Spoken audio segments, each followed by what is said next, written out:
of extensions, but extensions kind of go back to the old plugin theory. It's just plain Ruby modifying other Ruby, and it kind of injects it into your code. So there's a list of extensions, and you can see that on the Spree website. I'm not going to go through those. So if you do an install, it's pretty easy. Pretty much install Spree. You get some test data.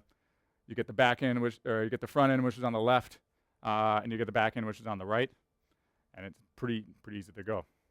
All right, and in general, it's just an engine, and it's just an engine mounted at a certain point, right? So you can look at everything. It's just this huge chunk of code that's just mounted at whatever point you want. Most people will probably just put it at the root level. You can put it anywhere you want. Right. So can we see this? Or is that small? Yeah. All right. So anyway, this is just kind of test code, right?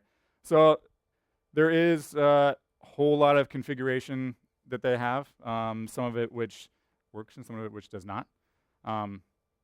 And so basically you're going to have you're going to have an initializer, configure your code.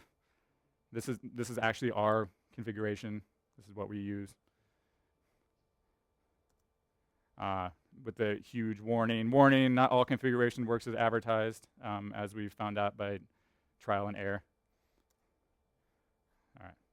So you have Spree. You're probably not going to use the default stock Spree. I would guess that most people are going to have to do something with it.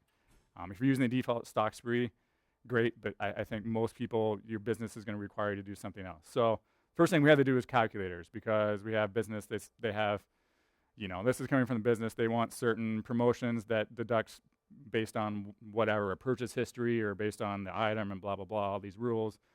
They had some special shipping calculation they wanted to do because they worked out